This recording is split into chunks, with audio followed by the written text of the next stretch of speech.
Bonsoir mes chers élèves, salut à tout le monde. Aujourd'hui, nous allons présenter dans cette vidéo un cours très important en électricité, c'est l'association des conducteurs ohmiques. Pour mener bien ce cours, nous allons adopter le plan suivant. Nous commençons par un rappel sur le conducteur ohmique et la loi d'Ohm. Ensuite, nous allons aborder l'association des conducteurs ohmiques en deux montages, montage en série et montage en dérivation. Et finalement, nous allons voir et étudier ce qu'on appelle le diviseur de tension. Commençons par un rappel sur le conducteur ohmique. Vous avez vu le conducteur ohmique en première année et troisième année de collège. Le conducteur ohmique est un dipôle, ça veut dire dipôle, c'est-à-dire contient deux pôles identiques, caractérisés par une grandeur physique appelée résistance, qu'on note grand R, qui résiste au passage du courant, bien sûr. Exprimé en ohm, rappelons que ohm est cette unité, l'unité ohm, est relative au physicien allemand Siemens Ohm, dont le symbole est oméga. Voilà une image d'un conducteur ohmique. Passons maintenant à la loi d'Ohm. Vous avez vu au collège, au troisième année, la vérification expérimentale de la loi d'Ohm. On va faire juste un rappel sur l'énoncé de cette loi. La tension U aux bornes d'un conducteur ohmique est proportionnelle à l'intensité I de courant qui le traverse. Le coefficient de proportionnalité, c'est la valeur de la résistance du conducteur ohmique. Bien sûr, mathématiquement, on écrit U est égal R fois I. Et la tension U aux bornes d'un conducteur ohmique, elle s'exprime en volts. La résistance s'exprime en ohm et le courant électrique exprime bien sûr en ampères. Il faut bien souligner que le courant électrique et la tension aux bornes d'un conducteur ohmique ont deux sens opposés. Maintenant, si on représente la tension U aux bornes d'un conducteur ohmique en fonction de I, le courant qui traverse le conducteur ohmique, on obtient ce qu'on appelle la caractéristique d'un conducteur ohmique. Notez U est égal F de I. Donc, quelle est la forme de cette caractéristique? Cette caractéristique, bien sûr, se forme d'une droite passant par l'origine. Et bien sûr, est une fonction linéaire. Donc, quelle est l'utilité de cette caractéristique? Donc, d'après cette relation, U est égal R fois E, R représente la pente ou bien le coefficient directeur. Donc la représentation, ou bien U est égal F de I, ou bien la caractéristique d'un conducteur ohmique permet de déterminer la valeur de la résistance électrique d'un conducteur ohmique. Par exemple, si bien sûr on prend cette représentation ou bien cette caractéristique, donc pour trouver la résistance de cet conducteur ohmique, donc R est égal, c'est la pente de cette droite, est égal, c'est bien sûr la pente égale, c'est Y sur X, c'est U sur I. Donc on prend par exemple ce point des coordonnées I 23,4 mA et 7,7 volts. Donc R est égal 7 CU c'est 7,5 volts divisé sur I c'est 23,4 mA.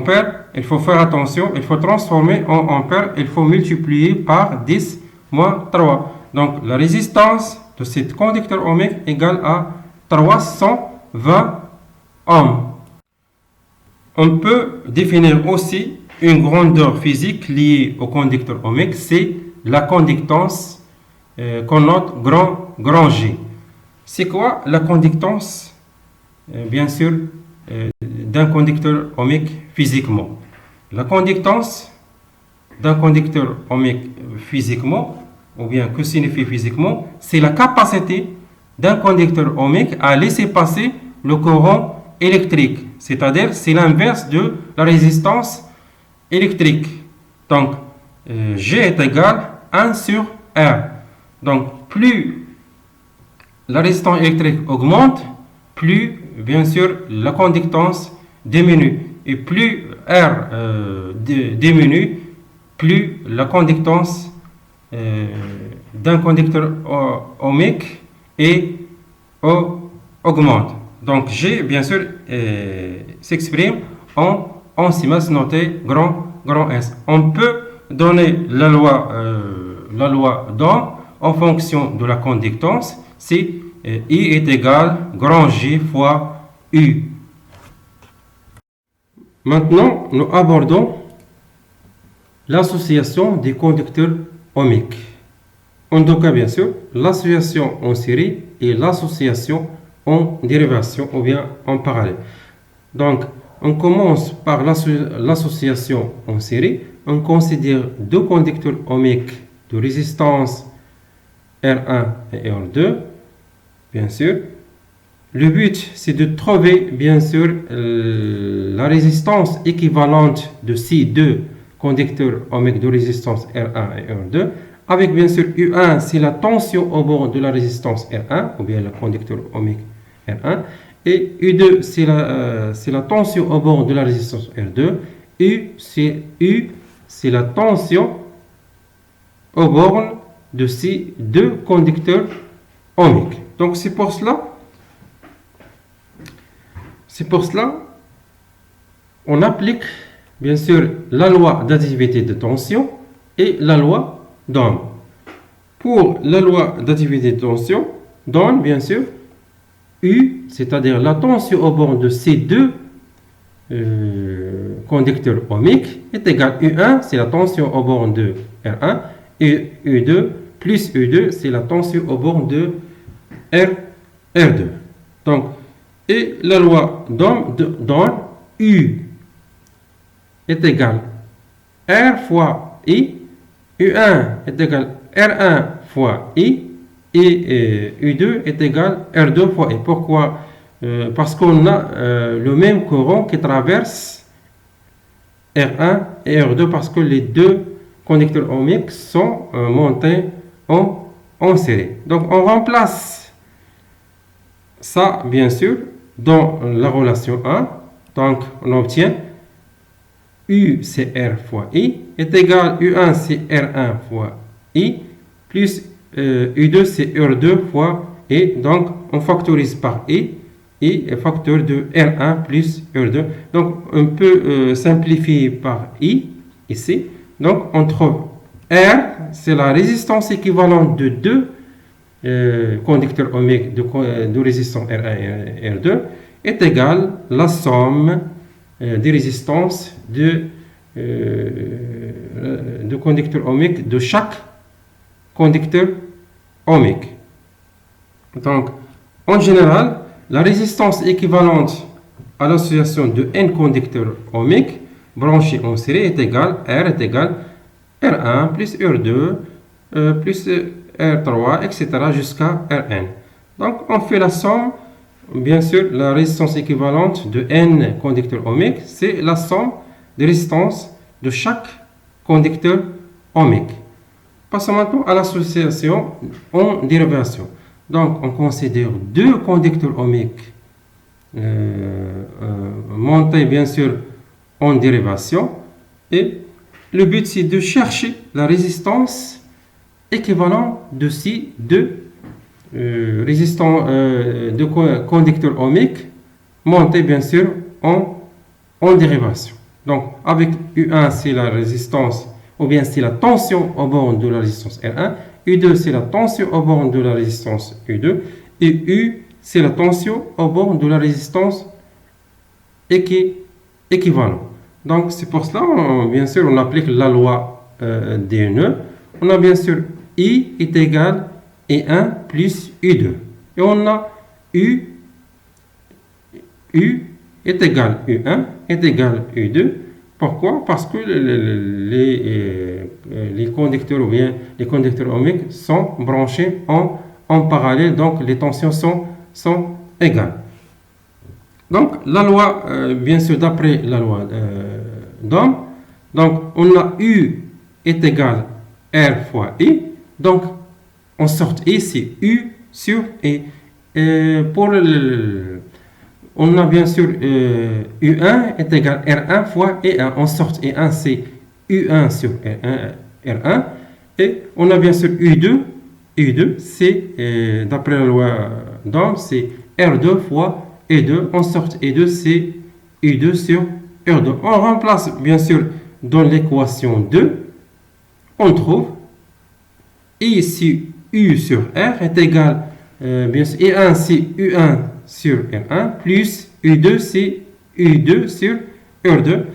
Bien sûr, on a bien sûr U est égal U1 est égal U est égal U1 est égal U2 parce que les conducteurs ohmiques sont branchés en parallèle. Donc, on peut simplifier par U1, U2. On obtient bien sûr 1 sur R. C'est la résistance équivalente de ces deux conducteurs ohmiques est égal 1 sur R1, c'est 1 sur R1 plus 1 sur R2.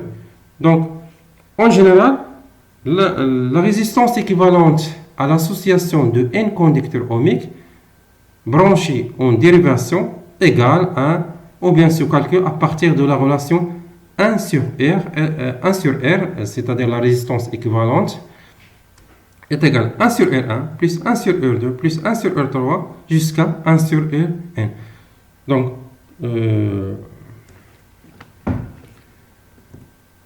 comme conclusion, donc, la résistance équivalente pour l'association en série, c'est R est égal, c'est la somme des résistances de chaque conducteur ohmique. R est égal R1 plus R2 plus Rn. Et pour l'association en dérivation, la résistance équivalente et se calcule à partir de la relation 1 sur R est égal à 1 sur R1 plus 1 sur R2 jusqu'à 1 sur Rn. Pour bien comprendre, on fait un petit exercice d'application. Donc, calculer dans chaque cas la valeur de la résistance R, la résistance équivalente de l'association des conducteurs ohmiques R1, R2 et R3. On donne R1 est égal, R2 est égal, pour simplifier le calcul, est égal, R3 est égal 60 ohms. Donc, le premier cas, c'est R1, R2, R3 sont branchés en série. Deuxième cas, sont branchés, bien sûr, en parallèle. Et troisième cas, R2 et R3 sont branchés en série. Les deux conducteurs ohmiques R2 et R3 sont branchés en parallèle avec le conducteur ohmique R1. Donc, nous commençons par la valeur de la résistance équivalente de l'association de ces trois résistances ohmiques branchées en série. Donc, bien sûr, R1, puisque R1, R2 et R3 sont montés en série, donc la résistance équivalente, c'est la somme des résistances de chaque conducteur ohmique. Donc, R est égal à R1 plus R2 plus R3. Donc, l'application numérique, R est égal à 60 plus 60 plus 60. Le résultat, bien sûr, final, dans R est égal à 180 ohms. Pour le deuxième cas, puisque R1, R2, R3 sont branchés, bien sûr, en dérivation, donc la résistance équivalente se calcule à partir de la relation 1 sur R est égal à 1 sur R1 plus 1 sur R2 plus 1 sur R3. Donc 1 sur R est égal à 1, application numérique, est égal à 1 sur R1 c'est 60 ohms, R2 c'est 60 ohms, R3 c'est 60 ohms. Donc 1 sur 1 ça donne bien sûr 1 plus 1 plus 1 sur c'est 3 sur 60. Donc on obtient bien sûr R est égal bien sûr 20 ohms. Donc Pour le troisième cas, tout d'abord, pour trouver la résistance équivalente de trois conducteurs ohmiques montés comme suit. Donc tout d'abord, il faut trouver la résistance équivalente de conducteurs ohmiques R2 et R3, soit par exemple R'. Donc soit R', la résistance équivalente de R2 et de R3 qui sont montés bien sûr en série. Donc la résistance équivalente R', c'est la somme. R' est égal c'est R2 plus R3. Donc l'application numérique R' est égal à 120 ohms. Donc on obtient un nouveau schéma qui s'appelle le schéma équivalent de ce schéma bien sûr, qui comporte deux résistances R' et R qui sont montées en dérivation. Maintenant, il faut chercher la résistance équivalente de R' et R1 qui sont montés en dérivation. Soit R, la résistance équivalente de R' et R1 qui sont associés en dérivation. Donc on applique la relation bien sûr. Donc la relation 1 sur R est égal à 1 sur R' plus 1 sur R1. Donc on fait l'application numérique. 1 sur R est égal à 1 sur R', nous avons calculé précédemment, c'est 120 ohms. R1, c'est dans les données, bien sûr, c'est 60 ohms. On trouve que 1 sur R, c'est 3 sur 120. Donc, R, c'est l'inverse, c'est 120 ohms sur 3, bien sûr, sur 3. Donc, le résultat final, ça donne R est égal à 40 ohms.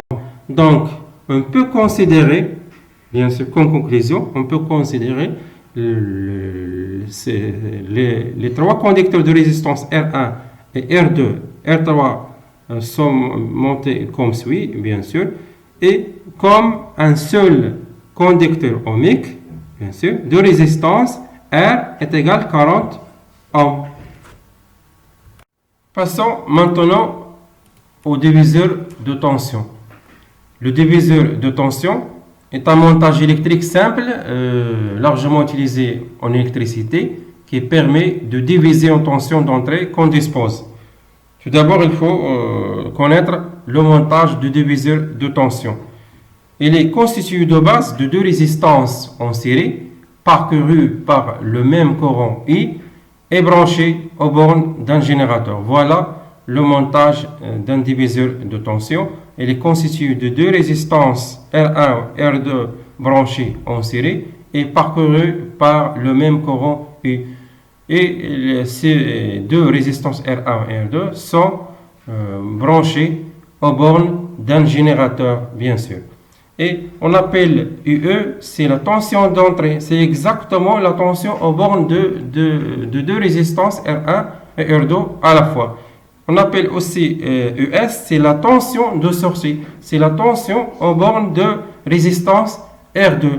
Donc, ce montage permet de lier la tension de sortie US avec la tension d'entrée UE. Donc, quelle est la relation qui existe entre US et UE? Donc, pour cela, on applique la loi d'Ohm. La loi d'Ohm pour les deux résistances R1 et R2. Donc, la tension aux bornes de deux résistances R1 et R2, c'est UE, est égale à la somme des résistances R1 plus R2 multipliée par I. Et on tire facilement I de cette relation est égal à UE sur R1 plus R2. On applique la loi d'Ohm sur la résistance R2. Donc ES, c'est la tension aux bornes de la résistance R2, est égal à R2 multiplié par I. Donc on tire facilement I, c'est ES est égal ES sur R2. Donc on a le même courant I. Donc on peut conclure que les deux termes ES sur R2 et UE sur R1 plus R2 sont égaux. Donc ES sur R2 est égal à UE sur R1 plus R2. Le but c'est de trouver la liaison entre ES et UE. Donc ES est égal R2 sur R1 plus R2 multiplié par UE. Cette relation traduit la liaison entre la tension de sortie et la tension d'entrée d'un montage, bien sûr, de diviseur de tension. Il faut bien remarquer que le terme R2 sur R1 plus R2, qui est égal, bien sûr, c'est ES sur EE, comprise entre 0 et U1. Donc, pour que un montage est un montage de diviseur de tension, il faut que, bien sûr, ES sur UE inférieur à 1, c'est-à-dire la tension de sortie, il faut toujours inférieure à la tension d'entrée. Donc, par exemple, si on prend les deux valeurs de résistance R1 et R2 sont égales, on trouve que ES est égal UE, c'est la tension d'entrée, sur 2. C'est-à-dire, dans ce cas, le montage de diviseur de tension permet de diviser la tension d'entrée en 2. Donc, comme conclusion, le diviseur de tension permet de fournir une tension de sortie réglable à partir d'une tension d'entrée. Par exemple, on peut créer une tension qui veut la moitié de la tension d'origine ou bien la tension d'entrée. Un bon exemple pour le diviseur de tension, c'est le rhéostat. Le rhéostat est un conducteur ohmique dont on peut faire varier la résistance manuellement à l'aide d'un cursus mobile. Il est généralement utilisé pour obtenir une tension variable. Son symbole est le suivant. Le rhéostat comporte 3 bornes. La borne A, la borne B et la borne C. La borne C est liée au cursus mobile. Si on change la position du cursus mobile, bien sûr de A vers B, donc automatiquement la valeur de la résistance du rhéostat va changer. Et par conséquent, la valeur de la valeur de la tension de sortie ES va changer selon la relation que nous avons vue précédemment. C'est ES est égal RCB sur RAB multiplié par UE. Avec RCB, c'est la résistance utilisée du rhéostat qui est liée à la position du cursus mobile. Et RAB, c'est la résistance totale. C'est la résistance totale du rhéostat. Donc, il faut bien noter que la valeur ou bien la résistance, la valeur de résistance RCB qui est liée à la position de cursus C est toujours comprise entre 0 et RAB, la résistance totale.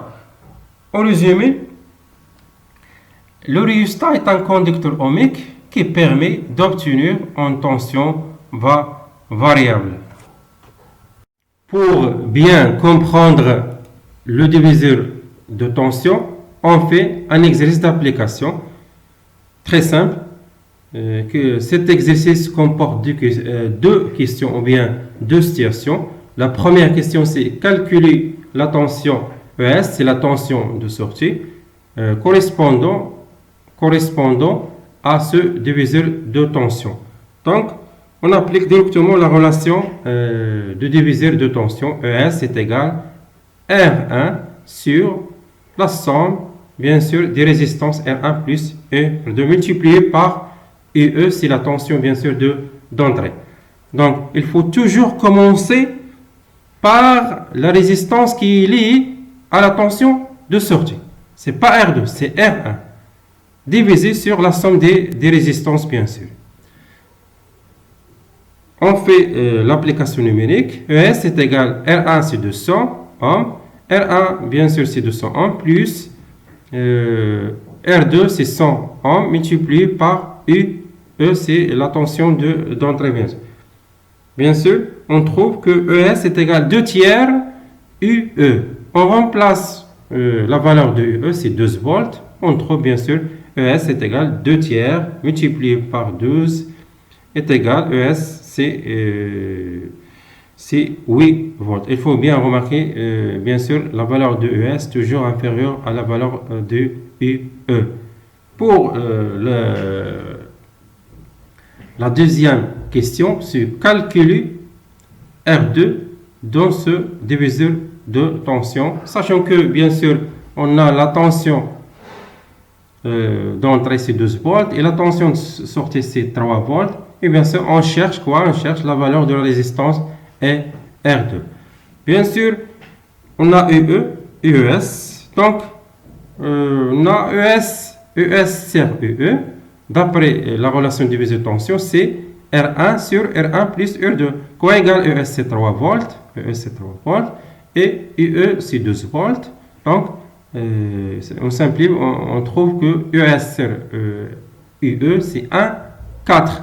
Donc, on peut sortir de cette relation que R1 plus R2 multiplié par 1, bien sûr, est égal 4 fois R1.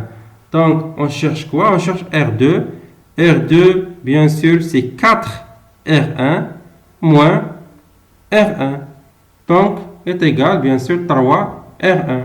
Donc, on fait l'application numérique. R2 est égal 3. R1, c'est 100 ohms. Donc, le résultat, ça donne, bien sûr, 300 ohms. Et voilà la fin de ce cours. Et à la prochaine séance vidéo concernant une série qui traite, bien sûr, les exercices de ce cours.